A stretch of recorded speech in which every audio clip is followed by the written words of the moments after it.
We are speaking with the one and only Steve Overland of FM. The new album, Tough It Out Live, comes out April 9th via Frontiers Records. And as we say here in Montreal, bonjour, Steve. How are you?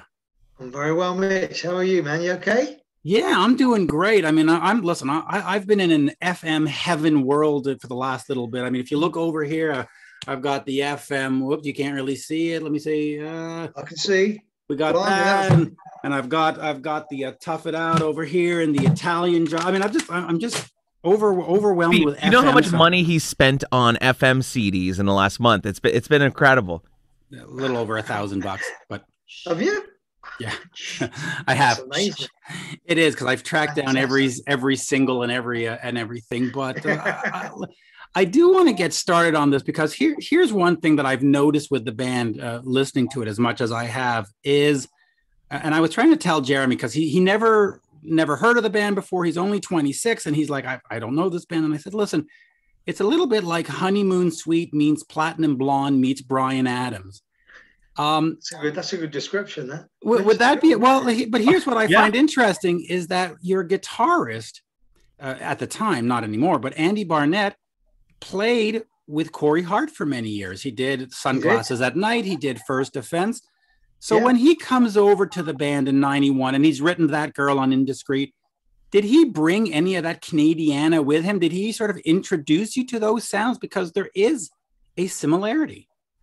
I think we already were into that stuff anyway, Mitch. And I'd known Andy for many years in London. And then Andy went off and he played with some great people. And I heard he was playing with Corey. And then suddenly I saw him on MTV on a video and he was in the band. I didn't know what was going on with him, but we were kind of old friends from many years ago doing the London circuit. And so that's how we met. So when my brother left the band after Tough It Out, we kind of put our heads together. We auditioned loads of great guitar players at the time because we were kind of probably at that stage at the height of our career. We were headlining the Hammersmith Odeon. We were the Apollo, as it's known now. And we were doing pretty big gigs in this country. Yeah. So, you know, and in other territories as well. But it was kind of like, we thought of guitar players that had kind of that flair because it was all sort of whammy bar, woo, and all this stuff going on with them, but with a bit of blues as well. And Andy was an all-rounder. And at that time, he'd left America, come back to the UK. We knew he was buzzing around London again. So we just said, let's get Andy down and see what happens if he's interested in doing it. And I mean, he'd been a bit of an FM fan anyway because we'd known each other for years. And that's how it came about. And I guess he would have brought some of it to the table. Because that's what he'd been doing for the last, with various bands out in the States and stuff like that for a while. So, yeah, I think he brought some of that to the sound. But, you know, plus he's very much a flair player. He was incredible. He was great, you know. I have this vision of him showing up in London at the FM rehearsal with a stack of Honeymoon Suite CDs going, you should check these guys out. They're really great. Yeah, he wouldn't dare. You know? but let me ask you about Tough It Out, because the live album, I've heard it. It sounds great. But at the time, what was the label trying to position you to do? Was it about breaking the American markets? Because they bring in Desmond Child. They bring in a guy who's worked with Queensryche and Dawkins. I mean, it seemed very obvious that they were trying to turn you into the American flavor of the day. Was that sort of what was going on with Tough It Out? Absolutely, Mitch. You've hit the nail on the head. I mean, we were signed by Portrait Records as their first signing in the UK. But as you'll know, with your knowledge, they were primarily an American label. Correct. Portrait. They were just starting out over here. We were their first signing, and we kind of made a demo. We sent it to them. They signed it straight away, and then it got handed to the American label straight away because obviously they heard what other people hear. It's like, this would be great for America, but they're actually a British rock band. So I mean, radio friendly singles. It's obvious. Yeah, and we got caught up in a massive battle between the British CBS and the American CBS. So we had Paul Russell over here, and we had Don Grierson and all those people out in America.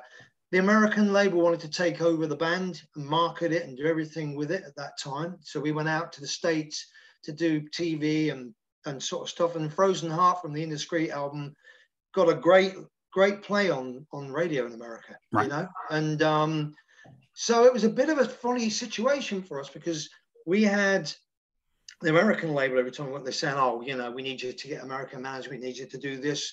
So we signed to Barrett Consolo, John Barrett, who managed, you know, Nelly Survivor, Mario Speedwagon. So we then ended up with American management. The American label wanted to take the band over, but being stuck in the UK because all of a sudden it's really strange, this record company thing, how they don't seem to work together. And it's like, you know, if they had done, it maybe would have been a different story for FM in America, you know, and but we just got caught up in the middle of it all. And with that going on, it kind of ruined any opportunity we had at that stage of doing anything in America for us, you know. You know, by the way, it's funny that you say that because when I talk to the Canadian artists, when I talk to Gowan, when I talk to Honeymoon Suite, they keep talking about how the Canadian record companies sandboxed them and said, you're going to play in the Canadian sandbox and we're not going to send you to the other markets. Well, dude, it's like, you know, you look at artists that are from Quebec and they're in the French market and they get signed to a French label and then they get a distribution deal with Universal or Sony. And they're even then they're still reluctant to take them out of the province because, oh, no, you're a French artist. You have the French market down pat. But no, I don't want to be that.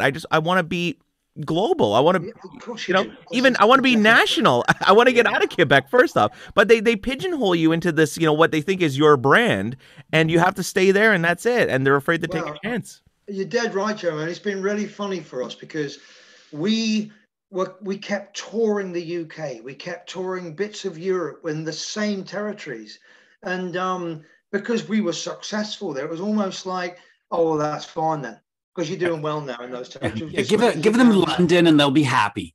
Yeah, exactly. Right. That's what it was like. And we were made to tour. Luckily, I mean, we did tour with, as you know, Mitch, we talked many times before, with Bon Jovi and Tina Turner and all these massive acts doing stadium gigs. But we couldn't break into new markets. And funnily enough, since we've gotten back together, since when we were apart for 10 years, we got back together, we found out that we had top 20 records in Sweden.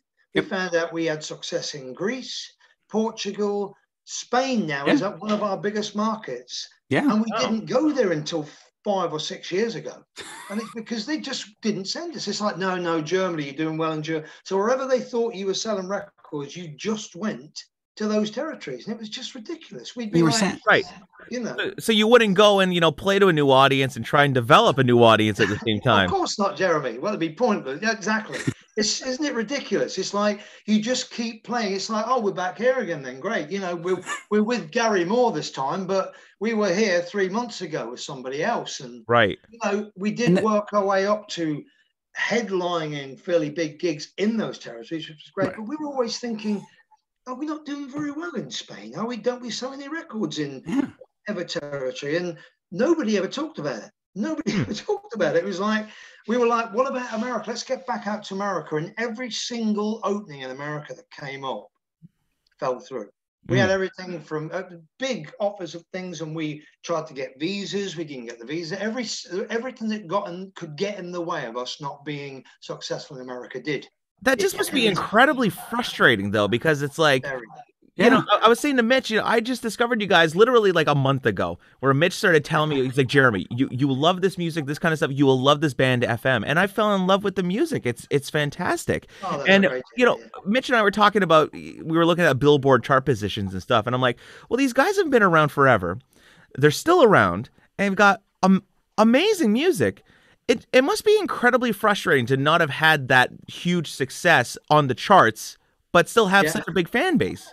Well, the thing is, Jeremy, it's one of those things. I mean, I'm sort of, I'm a bit about, I try not to look back too much. I've done this all of my life. I've always been fortunate enough to be a singer from day one. So I'm a big believer in what happens next. If you dwell on the past too much in this business, you're going to beat yourself up, and you're just going to be, you know, I've seen people that just can't handle it. But I've been lucky enough to be able to play in great bands, doing great gigs. And I can see why we didn't have the success. And if it had been because I thought the music was garbage, then that would have been far more of like, that would have set me back a lot worse than if I thought, you know, I can look at it and think that really didn't help, that the management's there. I can look at all the things and I can put if you've got 3 days, I can go into detail of to why I think we didn't have the success, but I don't dwell on things like that because I don't think it's constructive. Do you know what I mean? It's not. It's like, to me, I think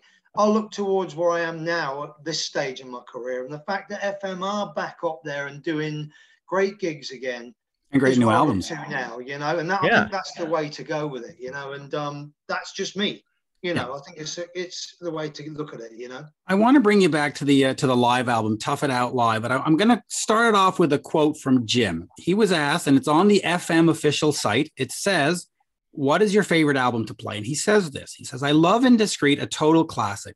Tough It Out, I think, has some better tunes than Indiscreet, but I personally never thought that it was as consistent."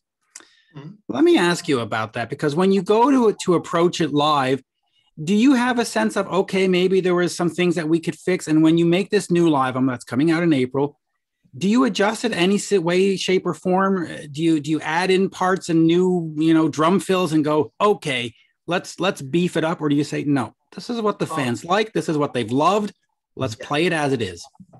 Play it as it is, to be honest, Mitch, because I think, you know, those songs and those records, Indiscreet and Tough It Out, when you go to places like Spain, they are iconic to people. They're like the backdrop of their lives at that period, the memories they had when they first saw the band. Mm-hmm.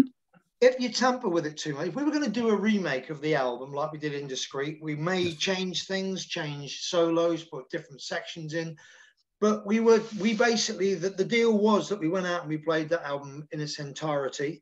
Mm-hmm. And the other bands we toured with changed the set around so that it wasn't in the same order as the album. But I said to the management, if we're going to do this, and it wasn't the best order to do for a live gig. It was too up and down pace-wise for a live set.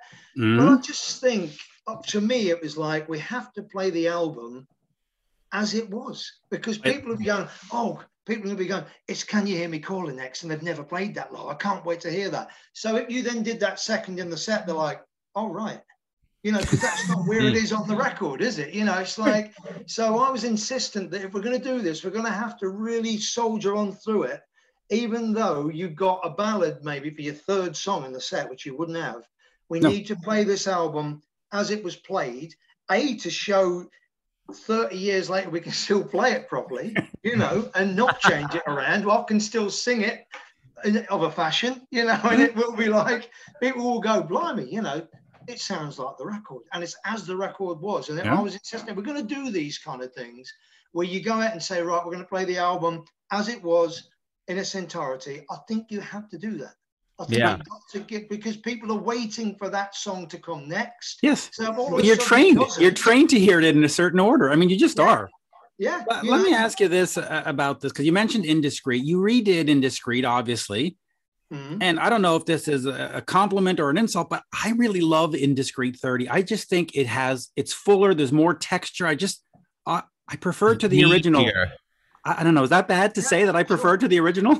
I don't know. That's fine, Mitch. That's great to hear. I mean, if I was being perfectly honest with you, which I normally am, I was dead against doing it. I was like, yes. What? I just said, why? You know, the management said, well, we heard publishing. Playing, you know, have you heard what the band sounds like now?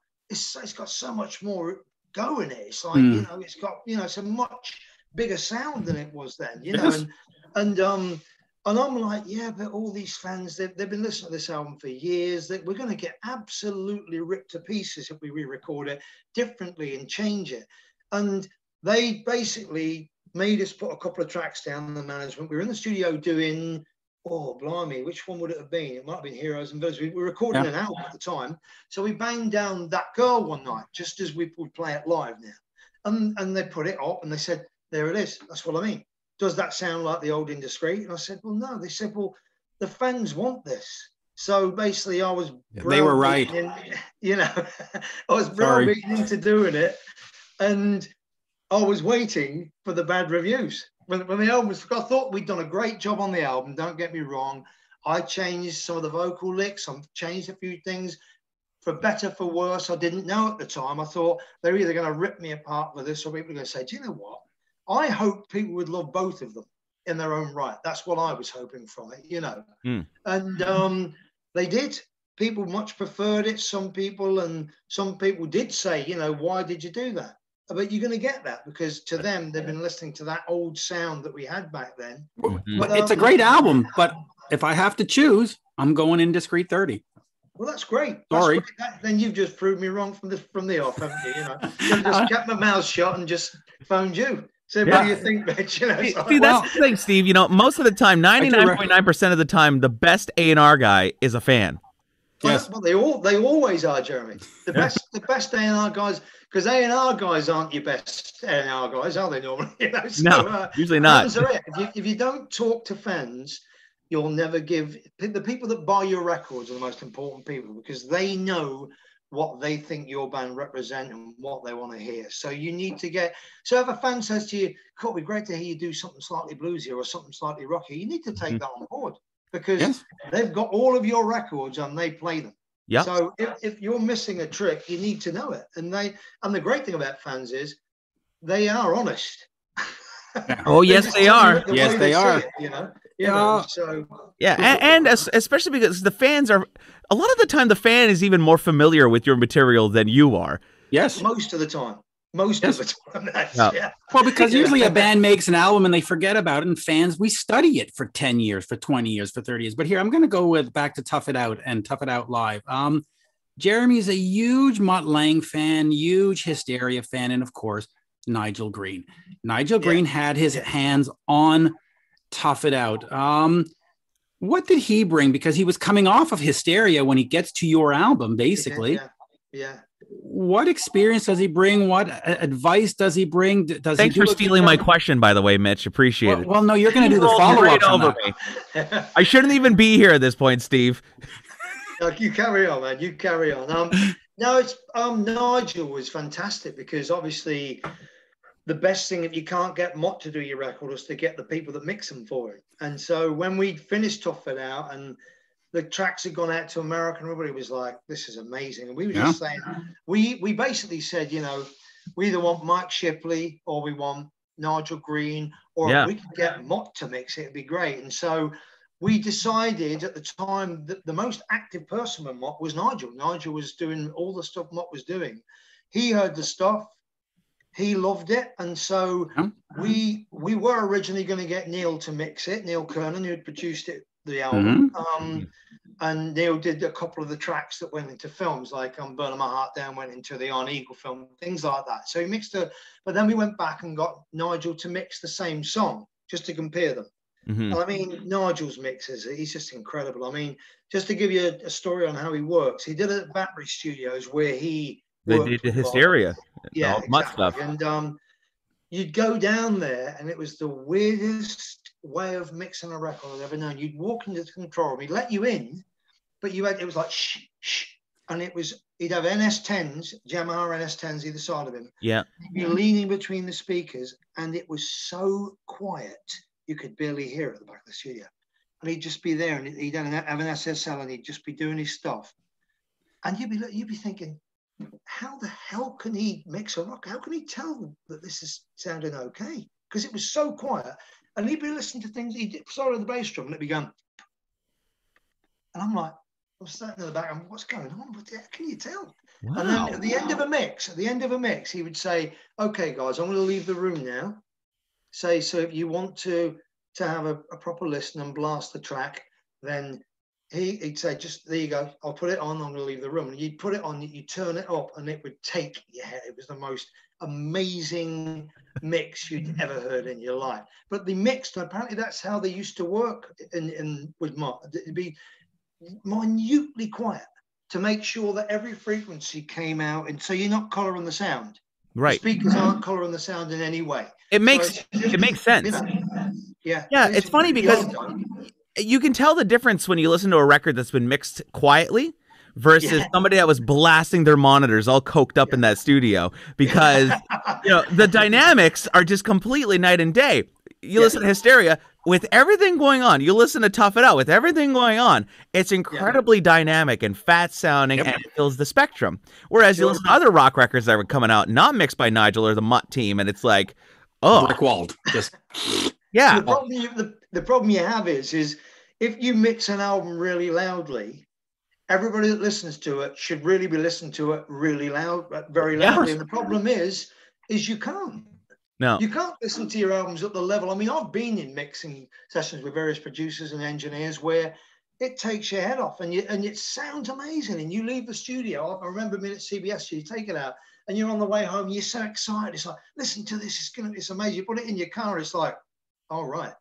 Because you're not listening to it on massive monitors, right? Deafening volume, because everything sounds great like that, exciting and brilliant, you know. And the funny thing, Mitch, by the way, in case you didn't notice, the Yamaha NS10 monitors are infamous for being terrible sounding speakers. Oh, terrible, awful terrible. Things. But the whole thing with Mutt was like, these are the good. If we can make them sound great on this, it'll sound great on anything. That's exactly it, Jeremy. That's why they used them, and they used to. You've probably been in studios where you've seen NS10s and they put toilet paper or put something over the horns. Yeah. Because the horns are so revoltingly like, harsh to listen to. It's like a freaking like can opener in your ears. Oh, it's awful. You know, but if you get your track sounding on NS10s, when you take it out and put it on anything else, you're gonna go. It's just amazing. And that I still mix if we can on NS10s because I think it's important to get if you get the dynamics right on them, you cracked it. It's going to be a great sounding record. See? So, that's all they used. That's all they used. So the key to making great records is shitty speakers. Yes. I mean, that's about it, Mitch. Yeah. Pretty much. Yeah. That. Hey, no, it's hilarious. When you were working with Nigel, when he was doing the mixing and stuff, did he bring in the Fairlight and do drum replacements in the mix? And like, did he like reamp stuff and say like, oh, maybe you guys should do let's grab a Rockman and recut a guitar part. It needs something here to fill the gap. Did he do any stuff like that or? He didn't, Jeremy. Actually, he was very pleased with. I mean, Neil was a great producer anyway. He did H2O, he did Hall and Oates, he did lots of big records. Queensryche, Dawkins records, and many big records. So he's a great producer, and I think Nigel put the stuff up. It was really brilliantly recorded, and I think he loved the sound of the rough mixes that we sent, but obviously he wanted to put his sound on them, like that kind of sound that him and Mutt could get. But I think Neil had done a great job. So I think everything had been recorded really brilliantly and well, and because Neil's a great engineer too. So I just think he's heard what he wanted to hear, but he just enhanced it, and it's just the EQing and the way they sit things in the spectrum with Mutt and him. And let me ask you, how long did it take him to mix the record? Because there's so many stories about Mutt, sitting there, Mike Shipley having a 30-band EQ on his lap, manipulating syllables, in the vocal take. Did he do like minute surgery on some of the those mixes? No, I mean, he was doing a track a day. You'd go in, you'd probably go in, he'd take a track, mix it, and you'd go in the next day. He'd leave it overnight. You'd go in, he'd put the mix back up, and you'd just come in and he'd go in and tweak it before he came. He thought something was wrong. And that was it. He did no fixes. I mean, at all, I don't think. Mutt's sort of legendary for doing that, changing one word in a song and listening to 100 takes and dropping words in if he thinks his song better. Yeah. Which is a strange thing because, I mean, I don't know how you could do that. You've got to have a hell of an ear, but he is a genius. So, but Nigel, I think it was probably, he'd just come out of doing a Leppard album, which is a stunning record, and I think it was I think he wanted to do it his way. I think it was a relief to be able to just go in and a really well recorded record. He loved the songs. I think he just went in and mixed it the way he wanted to mix it. And, without Mutt, because Mutt's very much in control when he's working on the record, as you've probably heard. So he probably just had a blast doing it. Yeah, and I think he just had a great time mixing it. He loved the record, and we loved him for doing it because it was, I still, even the funny thing is when I had to go back to, because when you make a load of records, you make them and you check them and you think they're great at the time, you put them away to make the next one. So when we came to, we're going to do Tough It Out Live, I had to get the record off the shelf, dust it off, stick it in, listen to it again, and learn it. Right. Right. So, but I put it on thinking, will it be as great as I thought it was back in the day, because it's 1989, and it still sounds great as a record. I think if you put a Def Leppard album on now, they still sound great. They might be slightly dated in what was used, but they're big. I don't think so. I think they're perfect records. They're perfect records, and they're recorded perfectly, mixed perfectly. They're just perfection in those kind of records. Yeah. So it stood up. I put it on. I thought, do you know what? This is still sounds great to me, this album. And it really does. Just so it was great. It was great relearning the songs. Really, really going back over all the clean guitar parts and trying to relearn them. It was great. Good fun. Good fun to do. I've got a couple more questions, but I'm taking them just away from Tough It Out for a second. Hurricane, the album that came out by the Staks Band. You sing 4 songs on there. Yeah. Absolutely sounds fantastic. And you even redid an FM song, which I think it just sounds fuller with the backing vocals and the girls and the horns and stuff. The brass. Yeah. What is the sort of status of that band? Because first of all, you can't buy a CD of this band. You can only get it on digital, which annoys the hell out of me, but that's another story. But is that an ongoing concern where you will do more shows with the Staks Band? Will you do other stuff? Man. Okay. The Staks Band is a band that I was asked to join by one of the backing singers. The head backing singer of that band is a girl called Sonia Jones. She's very famous. She's toured with The Who, The Stones, everybody, Duran Duran, pop bands. Been on everybody's record, and she's an old friend of mine. And I used to do commercials and sessions with her many years ago. And they've had some incredible singers, the Staks Band. They've had people like Steve Winwood singing with them, Paul Carrack, everybody, and they wanted somebody to sing on this particular record, which was mainly covers. And I hadn't seen Sonia for 20 years. And she just, one day she was with the main guy. She said, look, I don't even know whether this guy's still singing. I don't know whether he's around. She said, but if we can get him, I can tell you if he can still sing like he used to be able to sing, then he is going to be incredible for this band. So I tried to cut to the chase. I went down, did a little bit of a singing thing in the studio, and they asked me to do one song. It ended up being 5 songs. And then to cut to the chase, I did shows with Beverly Knight with them, with all these great singers. And so it's an ongoing thing. Since then, I've been away to Cape Verde and written a record with the producer of the Staks Band, Andy Wright, who's the producer, does Simply Red and Simple Minds and has done everybody. Great bands. And so I've just written an album with Andy, the second Staks record, which is all original. So I'm singing all of the songs on it, and the band consists of amazing players. Like it's the Simply Red brass section. It's Tony Remy played with the Crusaders. He replaced Larry Carlton in the Crusaders. He played with Annie Lennox. He played with Jack Bruce. He's played with everybody. And it sounds great. And the You Keep Me Hanging On. Fantastic band. And it's just amazing to sing with a 15-piece band with a 6-piece brass section. It's absolutely fantastic. So yes, it's ongoing. There's a second album that I think is great, and it's we're just waiting for the right time to release it. There's a lot of interest in it, and it's as I say, I co-wrote this one, so it's all original tunes, and I'm really proud of it. So when it's out there, we'll do this again. I know it's not a rock album. No, listen, I'm in, and we've got the new Lone Rider 2 coming out. And actually, I just bought the Japanese Lone Rider this morning online because I didn't have that bonus track. I'm spending way too much money, but I hear that's great. It's great. It keeps me in the job, man. Yeah, exactly. You like the money. It's not the music hobby; it's the music business. I know. And I even bought Jim Kirkpatrick's 3 solo albums yesterday. So it's crazy. But I'm going to ask you this: when I was introducing the band to Jeremy about a month ago, I said, hey, even Iron Maiden covered them. And he's like, get out of here. And I go, no. And I played them that girl, your version. And then I played the Iron Maiden one. It's like, oh. Now, I know that Andy was connected into that world through Adrian and stuff. But what was that like when you hear Bruce Dickinson and the band covering your song? Do you just go, whoa, what is that? You don't, actually. You just think, Ka-ching. Thank you, God, is what you actually think, So like, woo, the rent is paid this month, boys. So it's basically we know all the Maiden boys. I know, we know all of them really. I know Bruce.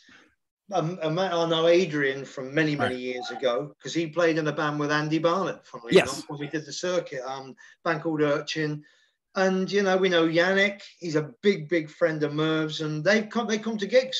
You know, they come to sit, you know, so it's like the old school thing. We all kind of grew up at the same time, playing in London, knowing each other. When I'm Maiden, we're just doing pubs like we were, and London pubs. And so when they did Andy's version, which was the original version of that girl. I mean, when we first heard it, me and my brother Chris, we said, yeah, I love the tune, the splendid and all that's brilliant, you know, but there's no chorus.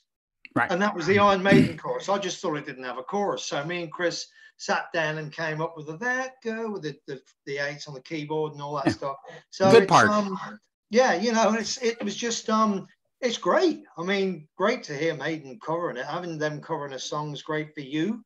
You know, and it's been talked about a lot. And as I say, it wasn't out the blue. Andy's an old friend of theirs. We know them all. So they just heard the song and that version of it and did it, which was fantastic for us. You know, really fantastic. And I'm gonna just ask this question, not to you, Steve, but to Jeremy. I said, Jeremy, when I first played these songs for you, the Tough It Out, what made you like FM? Where did you connect immediately and go, yeah, okay, this is not just some. I liked the melody. I liked how melodic it is, but I also liked the pleasurable production of the music. It just sounds really good, and the combination of the production, the melody, and the performance. Those are the three the boxes that all check. I have to check. So right off the bat, I loved it. So you know, you got a new fan, and I'm gonna have to go spend $1,000 on all the CDs and the singles now, just like a Magic Mitch. That's great to hear, Joe. I mean, we kind of, what we tried to do with the production now is try and produce you know, I listen to all kinds of music because I have kids, you know, so it's like you kind Steve, look, I work in national top 40 radio. Yeah. But in my personal life, I love stuff like this. So I'm exposed to big production on a daily basis. That's what I mean by that. Yeah. So you know that these dance records and records, they sound amazing. The bottom end's amazing. The sequencer parts they put on them are amazing. They're what make the song move and change. And so we take that on board and put that behind a rock kind of banner presentation or whatever. Yeah. You know, if you took the heavy guitars off of FM songs and listened to what's underneath it, there's loads of percussion, there's loads of sequencer parts, there's loads of stabs and bass synths and stuff to give it a bit like Dan Reed Network did many years ago, and the way they still do what Dan does, you know, and it just gives rock music that now sound. And I think you got to try and do that, you know. It keeps it vibrant. Although, as Mitch knows, I mean, with Lonerider, I'm a big lover of 70s rock, and I like to strip it back and do a Bad Company album with Simon Kirke with just bass, drums, guitar, and vocals, like free. I love doing that too. But FM sound is very much what you described, you know, being those records, top 40 records, some of the dance records sound amazing. Yes. How do they get that bottom end? So we look at how they do it and try and put it into the stuff that we do, you know, so that it's just, it gives that kind of, I guess, a little bit more relevant sounding for now. If you know what I mean. It's funny because I can't picture you, you know, driving around London listening to Capitol blasting Dua Lipa. Yeah, well, listen, you're not far wrong there, Jeremy, to be honest. You know, I have radio too. I think it's important to have top 40 radio on. I don't have to like it all. Yeah. But you do take on board maybe where music's going and sound and things like that, and what type of records sound great on the radio, which is obviously very important. And it sinks in. It sinks into, you know. I know we're running out of time, but here's one last question for me. Do you guys get radio support in the UK? Like, do you get played on Absolute or Virgin, or, you know, does Planet Rock or like does Radio X play FM? Well, I mean, we were very lucky, Jeremy. We had of all of the rock bands. I mean, you got some great rock bands in there. I mean, Thunder, all the bands that we're contemporaries. I mean, we basically were very fortunate. We got lots of national radio, Radio 2 play. Oh, wow. On major league day shows. It's getting tougher because they're closing the doors a bit more. And it's now mainly top 40. But we were very fortunate. A guy called Jeff Smith, who's the head programmer for Radio 2, loved Metropolis, our first comeback record. So wow, we got Hollow on the radio. We got all these songs. We got about 3 tracks on daytime national radio to millions of listeners, which, to be honest, with a band like ours, it doesn't boost your sales through the roof. What it does is it makes other people aware of you, because you've got the mother driving her children to school get to hear FM.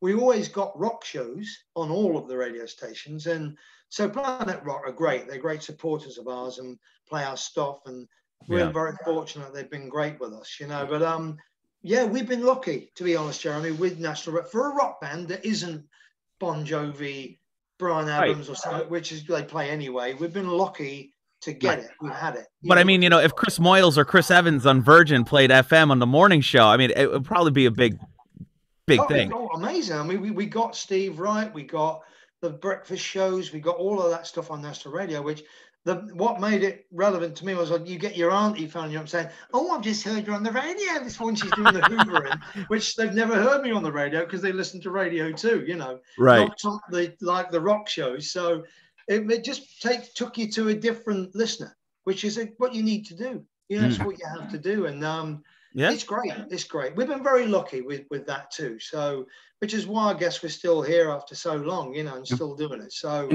now it's great. It's great. And you're getting new 26-year-old fans that'll keep coming to the shows. What we ask for. I mean, you know, when we're gone, when we're in the old people's institution, you've got to keep spreading the word for us. You know, it's like we will. Yeah, right.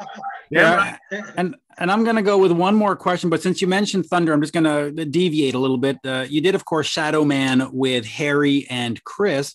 Yeah. And those albums are just phenomenal. They just sound great from top to bottom. Is that an ongoing concern as well? Will you do another Shadow Man event? I mean, whether it's in 5 years from now or is just like, I've had enough of Harry. He's tough to handle. No, I love Harry. Harry's a real friend of mine, and Chris, obviously, because he's in Lonerider too. He's the bass player in Lonerider. One of the greatest bass players that North America does not know about. I mean, he's so amazing. Good. So off the scale, one of the best in the world, definitely. Yep. You know, and you know, Shadow Man went on the back burner, Mitch, when I decided to do the Lonerider records, really, because you know as well as anybody that it's great that I can do all these records, and I love doing them because they're all different people, but I can't bring a record out every 2 months. I've got to kind of if one thing my wallet thanks you for that. You know, I mean, I can make them for you. Yeah, you know, please. I'll do you a good deal on them. Mitch would love it. You know, but I mean, the basic thing with it is, when I found out I could make this record with Simon Kirke again, I decided to put Shadow Man to one side, me and Steve, because Steve Morris is the guitar player in Shadow Man. Yeah. He's also in Lonerider, so it's become a little bit like too intertwined, the band. So it was one or the other. It's going to be Shadow Rider at some point. Yeah, exactly. You know, so we kind of, to make records with Simon again for me, because as you know from the past, I made an album with Simon when he was still in Bad Company many years ago, and so I was 20 years old at the time. So to be able to make records with him again is fantastic for me. Of course. Do those kind of old school records. And so we decided to put Shadow Man on hold for the time being, but Harry will definitely crop up on another record with me because you can't keep him away, you know, so he'll be there somewhere in the future without a doubt, you know. Yeah. So, but let me go with the actual final question. Synchronized came out, of course, last year. And the last two, Atomic Generation and Synchronized, some of the best work you've ever done. Just they sound fantastic, but you didn't get to tour it. It sort of just came out and pandemic. Do you sort of revive it and get on tour and start promoting it? Or do you just say, okay, well, listen, let's just make another one and we'll go do a dual album tour or something? Where are we in terms of new music and touring and supporting and all that stuff? Exactly what you've just said. We're making a new album at the moment. Smart. You know, it's not easy because we can only do one of us at a time. Right. And so what we're doing at the moment, Mitch, is sending each other parts and putting the songs together that way. Different thing. And when we can get together in the studio, that's what we'll do. We'll go and start doing it properly. But we have an endless supply of songs. So what our plan is when we can tour again, and we've got endless amounts of touring that has been moved year after year after year. So we're now in, the big touring now is 2022, but we do have a British tour at the end of the year. We do have some, European dates that everybody is saying that might get noisy now. My son's just come home. You know? No worries. But yeah, so basically we've got tours planned.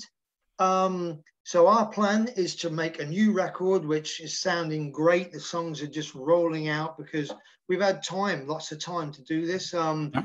And to maybe release the new record, push it the way we would, tour it, and maybe do a double pack and relaunch Synchronized with the new album. So people that makes sense. Really get the benefit from that, get to hear some of those tracks played live, but it'll be like a dual pack. That's what we're talking about doing. So Synchronized gets a little bit more life. You know, we get something out of it, you know.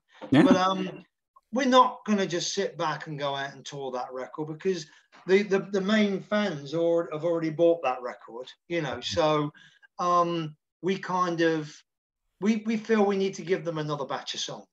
I agree. We start touring, you know, and we won't have time to go in the studio because the touring schedule planned is so intense when we can go out again that we're better to stack them up and get the albums done and they'll be there. And we've had plenty of time to make this a great record. The songs we've done so far, I'm really proud of. So I think it's going to be a great record.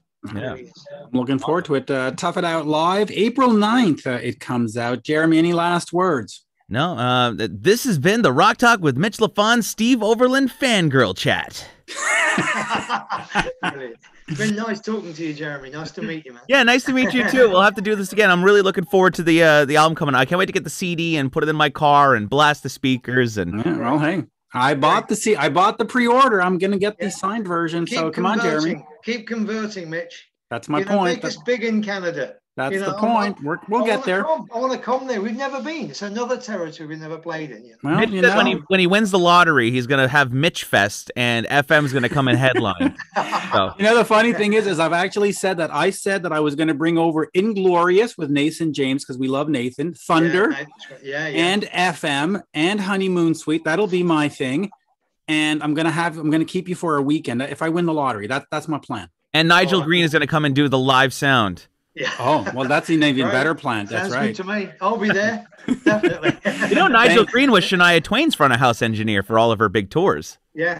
No, he's just got an incredible ear. You know, he is incredible, you know. So, you know, right.